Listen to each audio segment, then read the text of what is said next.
Okay, is the book. आज हम लोग करेंगे page number 76, question and answer. Page number 76।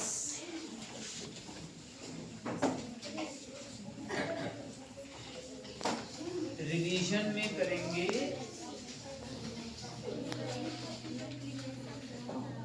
Page number 76।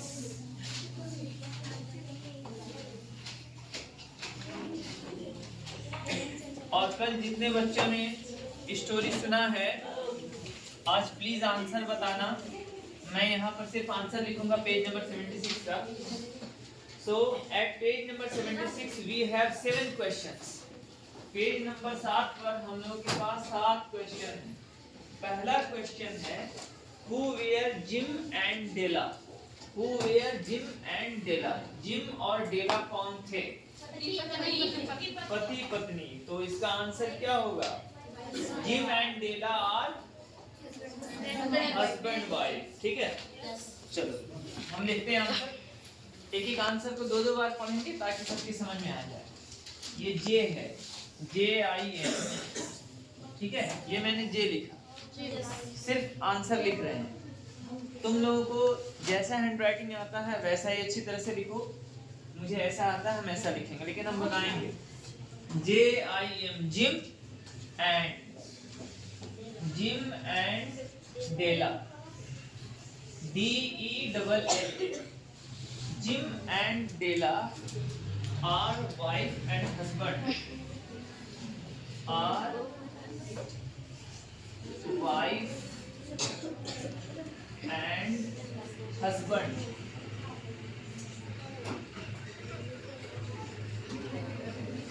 ठीक है, सारे बच्चे देखना भी।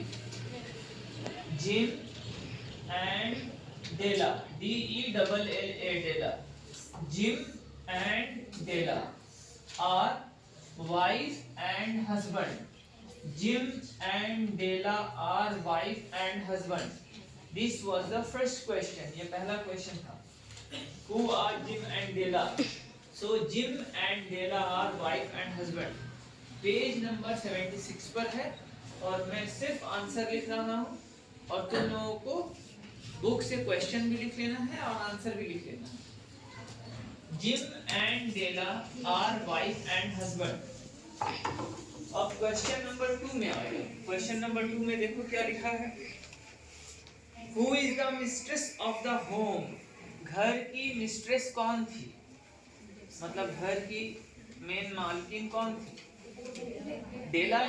डेला उस घर में रहती तो घर की मिस्ट्रेस वही हुई। तो आंसर है प्रेजेंट टेंस। क्वेश्चन है प्रेजेंट टेंस में। Who is the mistress of the home. एक लाइन में आंसर होगा Della is the mistress of the. Della is the mistress of the. मतलब यहाँ पर सिर्फ डेला लिखना है हु की जगह, और बाकी क्वेश्चन वाला ही सेंटेंस उतार देना, वो आंसर बन जाए। देखो यहाँ लिखा है who is the mistress of the home, तो हु को हटाओ, वहां पर लिख दो डेला। अब उसके बाद is the mistress of the home ये लिखा हुआ है, तो आंसर इजी हो गया। लिखो Della is the mistress of home. Della is the mistress of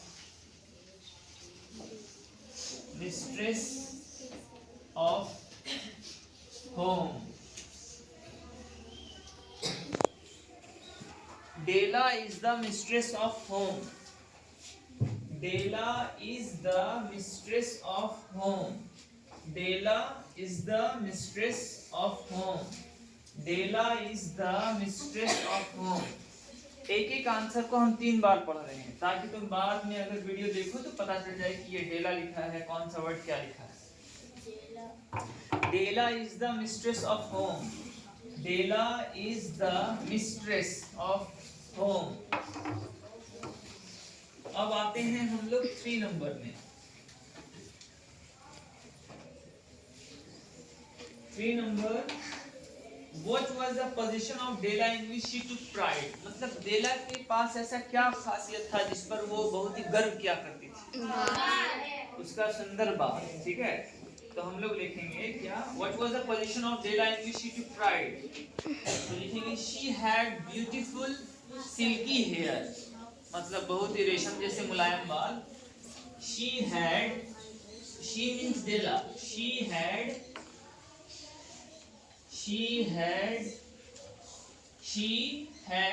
beautiful, she had beautiful silky hair, silky hair। तुम लोगों के लिए आंसर बस एक लाइन का ही रख रहे हैं ताकि तुम लोग पढ़ पाओ, याद कर पाओ। वैसे इसका पूरा आंसर होगा she had beautiful silky hair in which she took pride, जिस पर डेला बहुत ही गर्व किया करती थी। तो वो लाइन हटा दी ताकि एक ही लाइन तुम पढ़ो और अच्छी तरह से पढ़ो। She had beautiful silky hair, she had beautiful silky hair, she had beautiful silky hair। Question number 4, question number 4। ये बेंच डिस्टर्ब कर रहा है। क्या नाम है तुम्हारा? रूपा, इधर आओ, उसको पकड़ करके बीच में करो, पीछे जाने में डिस्टर्ब होता है, लिखने में बन नहीं।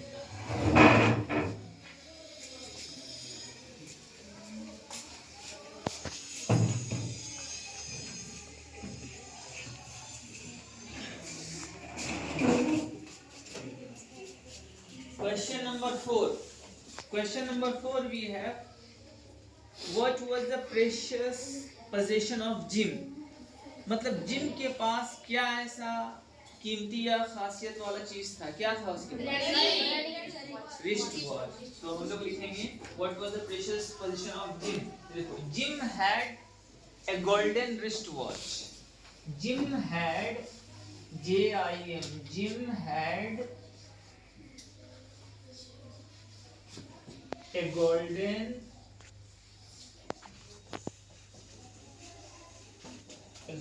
wrist watch।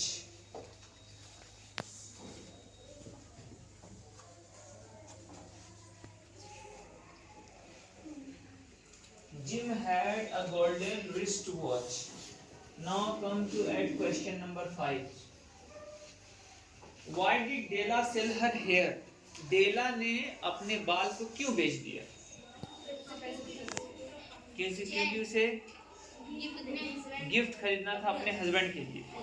तो हम लोग क्या लिखेंगे? Della sold her hair because she wanted to buy a gift for her husband. ठीक है, देखो, why did Della sell her hair? She sold, S-O-L-D, sold. Past tense में आंसर लिख रहे हैं तो सेल का हो जाएगा सोल्ड। ठीक है, very good. She sold her hair,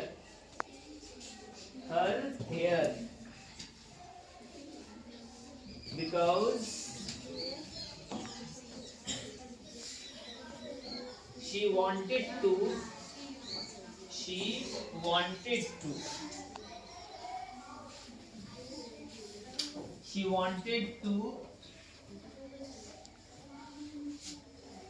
buy a gift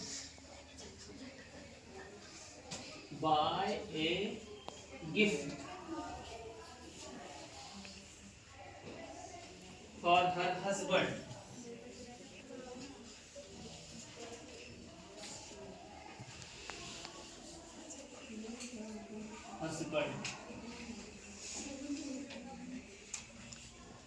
ये वाला आंसर सिर्फ 2 लाइन का हुआ, तो कोई बात नहीं है, इजी है। और अब इसके नीचे नहीं लिखेंगे वरना दिखेगा नहीं। अब हम 1 2 3 को रब करेंगे, इरेज के मिटाएंगे, उसके बाद लिखेंगे। तो इसको एक बार पढ़ते हैं, सुन लेना। 5वां number, she sold her hair because because she wanted WANTED, wanted to buy, BUY, buy मतलब खरीदना, तो wanted to buy a gift for her husband, और husband का स्पेलिंग तो जानते ही। अब क्वेश्चन नंबर 1 हम रब करते हैं और question number 2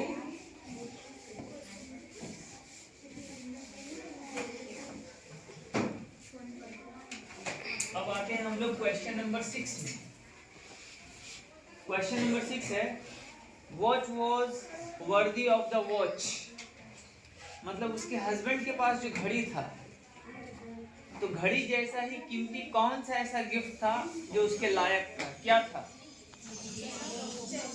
platinum fob chain खरीदी थी, तो हम लोग लिखेंगे the platinum fob chain was worthy of the watch.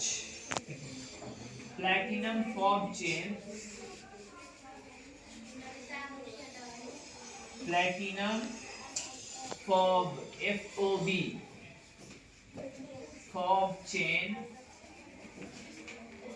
Platinum fob chain, platinum fob chain was worthy of the watch, was worthy of the watch, of the watch,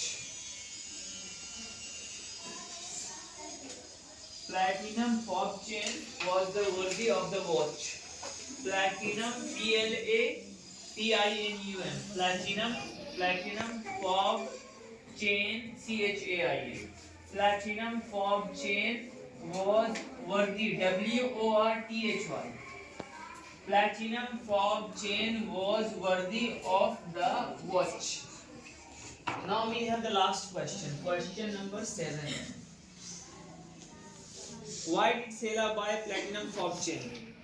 डेला ने अपने husband के लिए प्लैटिनम फॉब चेन ही क्यों खरीदा? नहीं, क्योंकि वो चाहती थी कि उसका हस्बैंड जो घड़ी पहनते हैं तो वो उसके अंदर जो स्ट्रैप लगा हुआ रहता है फीता, उसके जगह वो प्लैटिनम फॉब चेन लगा है। तो इसका आंसर हम लोग इतना बड़ा नहीं लिखेंगे, उसको हम छोटा करते हैं। Why did Della buy platinum fob chain? She bought it, लिखो, she bought it, buy मतलब होता है खरीदना, और खरीदना का पास्ट टेंस होता है पास्ट पार्टिसिपल BOUGHT, बाउट, ठीक है। बाउट बोलना नहीं है, बोट बोलना है। क्या बोलना है? हाँ, सही उच्चारण बोट है। शी बोट, क्या बोलेंगे? She bought platinum fob chain, she bought platinum fob chain, platinum fob chain, because, क्योंकि जिम जो है उसका हस्बैंड इसका बहुत ही शौकीन था, बस ये लिखेंगे। Because gym was fond of chain, because gym was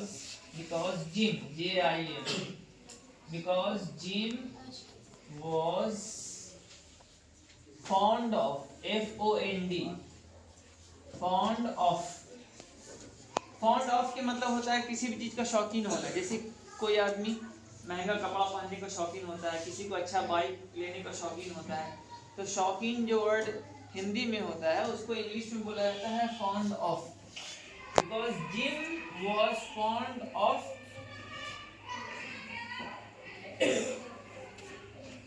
because Jim was fond of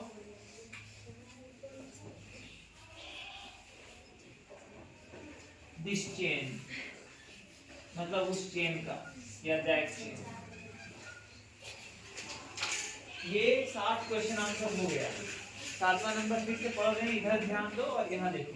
She bought platinum fob chain, she bought platinum fob chain because Jim was fond of this chain. क्योंकि gym इस तरह के chain को पहनने का या use करने का शौकीन था। ठीक है, किसी को भी कोई समझने में प्रॉब्लम? जिस किसी को भी यहाँ प्रॉब्लम है ब्लैक बोर्ड पर पढ़ने में कोई सा भी क्वेश्चन, तुम हमसे अभी पूछो, हम अभी भी बताएंगे, फिर घर में तो वीडियो देखोगे। किसी को कोई प्रॉब्लम किसी भी वर्ड में, किसी भी वर्ड का मतलब, किसी भी वर्ड को समझने में प्रॉब्लम, कोई सा भी सेंटेंस, कोई प्रॉब्लम नहीं है तो हम इसको इरेज करेंगे और फिर हम लोग चलेंगे आगे। ये स्टोरी आधा बचा है, इस क्वेश्चन के बाद स्टोरी यहाँ से शुरू होता है, तो और 10 मिनट लगा करके हम लोग को ये स्टोरी भी हम खत्म कर देंगे। ठीक है, इस स्टोरी को कंप्लीट करते हैं। वैसे ये रिवीजन है, पढ़ाई हो चुका है, ये सारा चीज रिवीजन हो रहा है, और ये मैं इसलिए पढ़ा रहा हूँ कि ये लास्ट चैप्टर है। लास्ट चैप्टर से बहुत सारा क्वेश्चन रहेगा एनुअल एग्जामिनेशन में। ठीक है, तो लास्ट चैप्टर को और इम्पोर्टेंट चैप्टर को घर में बार बार पढ़ना चाहिए। अब जिस किसी के समझ में नहीं आता है तो वो वीडियो सुन लेना, देख लेना, समझ में आ जाएगा, वो ज़्यादा बेहतर तरीका लगा, क्योंकि क्लास में कितना बार भी समझाएंगे तो 10 दिन बाद, 1 सप्ताह बाद, 1 महीने बाद भूल जाते हैं, तो इसको देख लेना। तो अभी हम लोग स्टोरी जो आधा हुआ था, अब वो फॉब चेन खरीद चुकी है, अब उसके बाद क्या होता है यहाँ से हम लोग शुरुआत करते हैं। वैसे टाइम कितना बचा देखो तो, कितना है कितना टाइम? 12:27। हाँ, तो अभी हम लोगों के पास 12 मिनट है, तो इस 12 मिनट में स्टोरी को कंप्लीट करते हैं। अच्छा, एक चीज़ और, पैराग्राफ नंबर 20 से पढ़ रहे हैं, पेज नंबर 76 से। At page number 76 I am gonna start with the paragraph number 20। तो इसको सुनो ध्यान से और घर में खुद से भी पढ़ना, और जो वर्ड को नहीं पढ़ पाते हो तो सुनना कि किस वर्ड को मैंने क्या पढ़ा और कैसे बोला। जैसे कि इसको बाउट बोलता है कोई, तो बाउट गलत है, गोट बोला जाएगा। ठीक है, तो इस तरह से इंग्लिश में बहुत सारा वर्ड ऐसा होता है जिसका उच्चारण ठीक नहीं होता, तो ध्यान से सुनना और घर में पढ़ना, और एक बार कहानी को हिंदी में सुन लेना।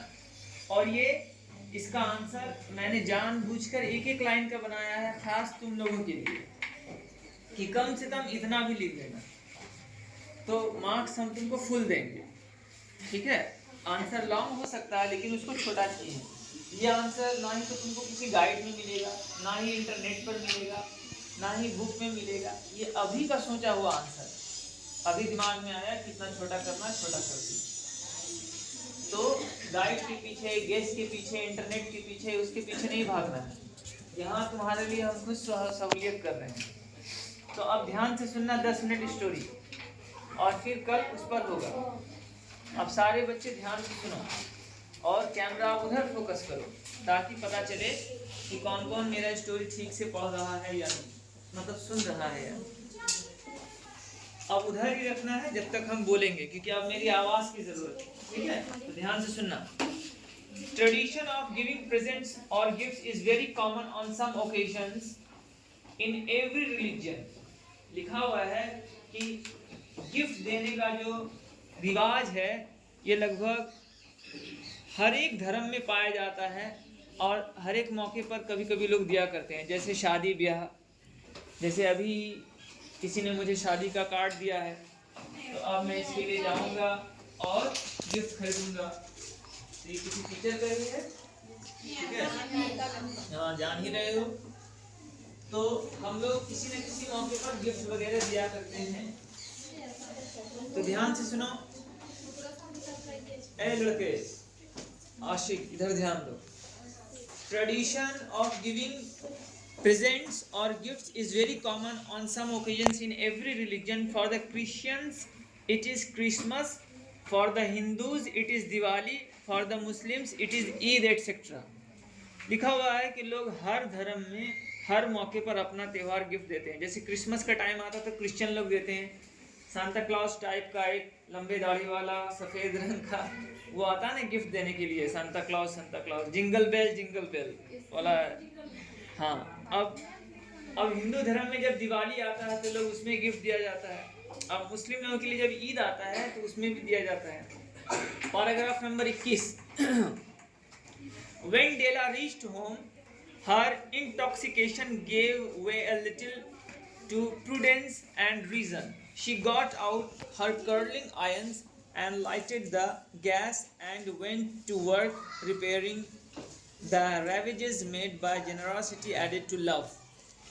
अब यहाँ पर कहानी को हम शॉर्ट में निकालेंगे क्योंकि मैंने ऑलरेडी पढ़ा दिया है, सिर्फ याद दिला रहा हूँ कि डेला घर आती है और उसके बाद वो कुछ पकाना शुरू करती है बड़े ही प्यार से। Which is always tremendous task dear friend, a mammoth task, जो उसके लिए एक ट्रिमेंडस टास्क था, मतलब बहुत ही कठिन काम था। Paragraph number 22। Within 40 minutes her head was covered with tiny close lying curls that made her look wonderfully like a truant school boy. लगभग 40 मिनट तक वो उसका बाल जो है इस तरह का हो जाता है जैसे किसी स्कूल के लड़के का हो। She looked at her reflection in the mirror long carefully and critically. फिर वो अपना चेहरा आईने में देखती है तो अजीब टाइप का दिखता है उसको। Paragraph number 23। If Jim doesn't kill me, she said to herself before he takes a second look at me. अब वो बोलती है कि मेरा हस्बैंड जो है जिम, अगर वो मुझे नहीं मारेगा, मतलब वो इस तरह का चेहरा बना लेती है या मेकअप हो जाता है जैसे लगता है उसको लग रहा है कि उसका हस्बैंड जो है उसको मारेगा। He'll say I look like a Coney Island chorus girl. अब वो सोचती कि मेरा हस्बैंड अगर हमको इस रूप में देखेगा तो बोलेगा अरे मैं तो किसी आइलैंड की किसी लड़की लग रही हूँ, कोनी लड़की मतलब संथाली टाइप की। But what could I do, लेकिन मैं कर क्या सकती हूँ। What could I do with $1.87। अब फिर ये इसको वो वाला बात याद आ गया, लेकिन हम कर क्या सकते हैं, $1.87 ही जमा हुआ था। Paragraph number 24। अच्छा, हम पैराग्राफ नंबर भी बोल रहे हैं ताकि तुम लोग घर में जब पढ़ो तो तुमको दिमाग में आए कि हाँ ये पैराग्राफ चल रहा है। और पेज नंबर भी बता रहे हैं, पेज नंबर 76 पर, ताकि उसी पैराग्राफ पर उसी लाइन पर उंगली रख कर घर में पढ़ो। At 7 o'clock the coffee was made and the frying pan was on the back of the stove, hot and ready to cook the chops. 7 बजे के लगभग कॉफ़ी तैयार हो गया, ठीक है, और वो रेडी था, hot and ready to cook the chops. Paragraph number 25। Jim was never late. Jim कभी भी जब वहाँ से आया करता था विदेश से तो लेट नहीं होता, इसलिए वो आने की खुशी में अपने हस्बैंड के सब कुछ रेडी कर रही है, कॉफ़ी बना कर रख रही है, जो अच्छा खिलाना है वो बना कर रख रही है, अपने आप को संभाल रही है, देख रही है वगैरह वगैरह। Della doubled the fob chain in her hand and sat on the corner of the table near the door that she always entered.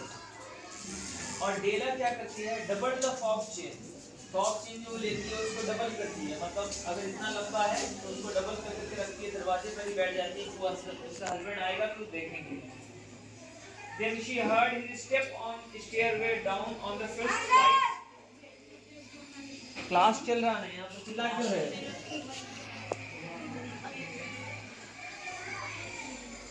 अब फ्लाइट आ गया, मतलब एरोप्लेन से उसके हस्बैंड आते थे तो उसके हस्बैंड आ गए। And she turned white for just a moment, और थोड़ी देर के लिए वो एकदम सफेद पड़ गई, मतलब थोड़ा सा हक्का बक्का रह गई।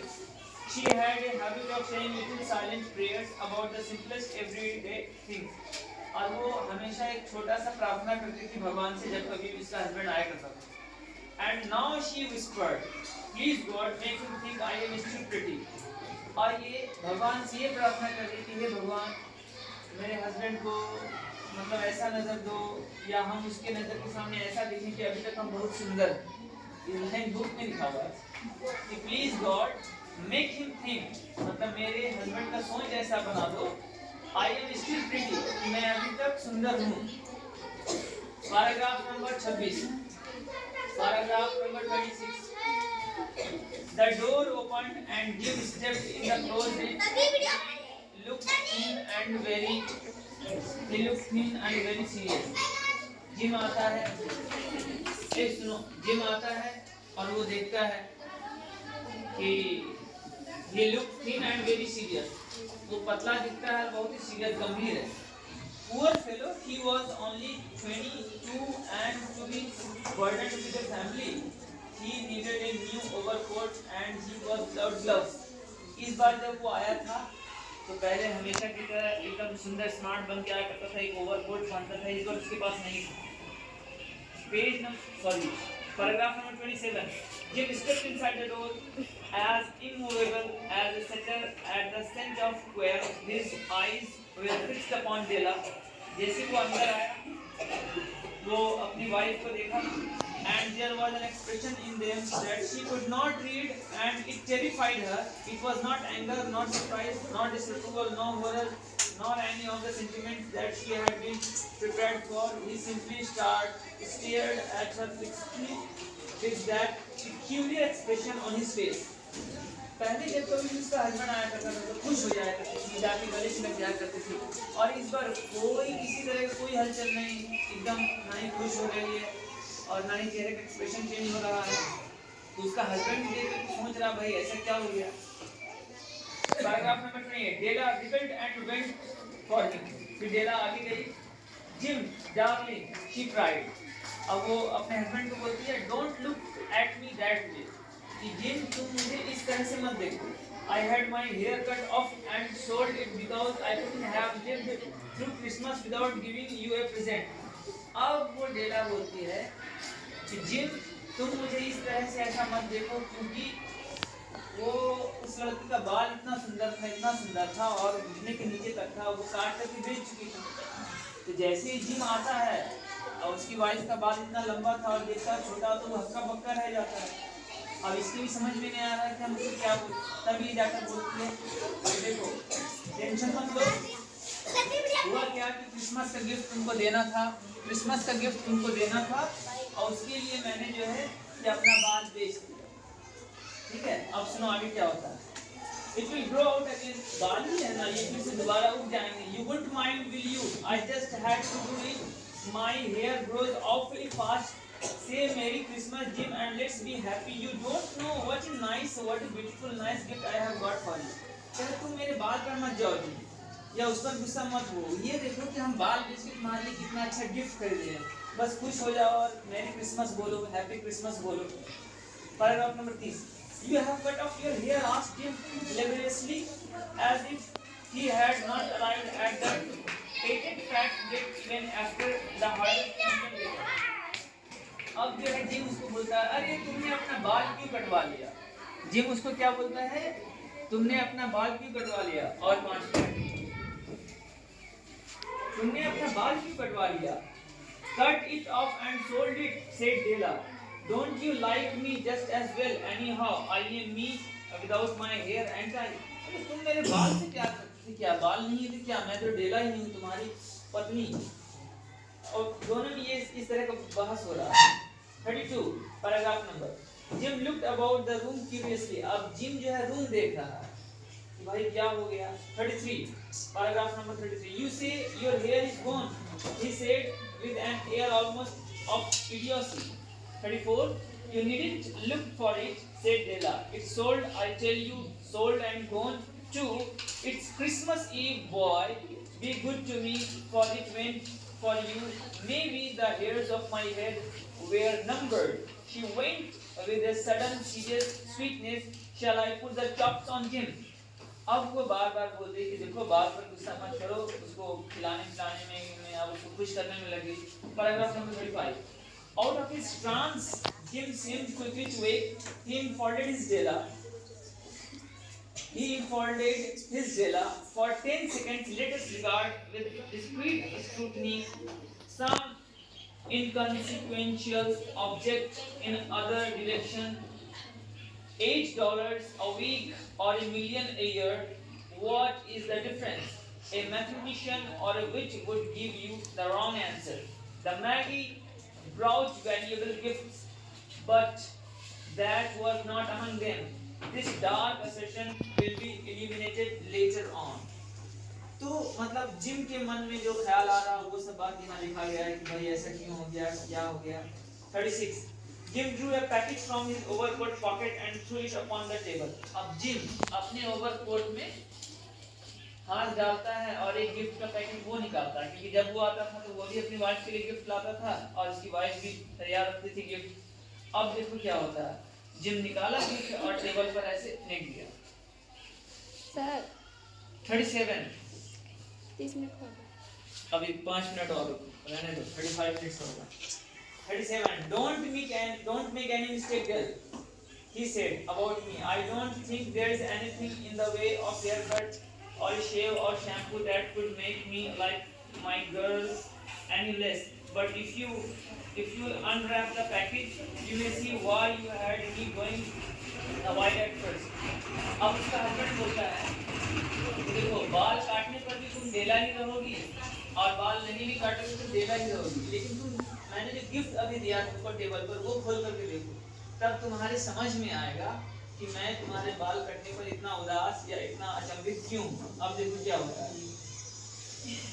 White fingers and nibbles tore at the string and paper, and then ecstatic scream of joy, and then, alas, a quick feminine change to hysterical cheers and wails, necessitating the immediate employment of all comforting powers of the Lord of the Flag. जैसे वो gift खोलती है, देखती है, वो बोलती है हाय ये क्या हो गया, मतलब क्या गिफ्ट था जिससे मुझे ऐसा निकला. अब आगे सुनो, हम जल्दी जल्दी निकालते हैं, बस 2 minute. For there lay the combs, the set of combs. अच्छा, तो वो जो गिफ्ट था उसमें वो डेला के लिए कंघी का सेट लाया था. और कंघी कोई मामूली कंघी नहीं, बहुत ही कीमती. वो क्या कंघी था सुन लो. The set of combs that Dela had worshipped for long in the Broadway window, beautiful combs, pure tortoise shell. अच्छा, वो जो कंघी कोई मामूली कंघी नहीं था, वो जो कंघी था टॉर्टोइस शेल, मतलब जो कछुआ जो होता है उसके ऊपर जो हार्ड जैसा उसका शेल होता है ना, कछुआ जिसके अंदर घुस के रहता है, तो उसके शेल का कंघी बनता है और वो बहुत ही कीमती बिकता है. जैसे एक बार कोलकाता गए थे क्वेस्ट मॉल में, एक शर्ट का दाम बुलाए थे, तो वो बोला था इस शर्ट का दाम है 22,000. तो हम बोले कि भाई इसमें क्या खासियत है जो 22,000 रुपये शर्ट का है. तो बताया कि इस शर्ट में जो बटन लगा हुआ है सर, ये समंदर के अंदर जो सीप होता है और सीप के अंदर जो मोती होता है उससे बना हुआ है. तो मेरे मन में एक ख्याल आया कि बोल देती कि बटन काट के रख लो, शर्ट दे दो. तो होता है दुनिया में बहुत तरह तरह की चीज का तरह तरह का चीज बनता है. तो वो इतना महंगा कंघी मिलता है जो टॉर्टोइस के शेल का बनता है, मतलब कछुआ के शेल का. और उसकी वाइफ जो है बार बार अपने बाल को संवारती थी, खिड़की के पास बनाया करती थी. तो वो सोचा था हम अपनी वाइफ को गिफ्ट देंगे उसके बाल के लिए कछुए के शेल से बना हुआ कंघी, तो वो खुश हो जाएगा.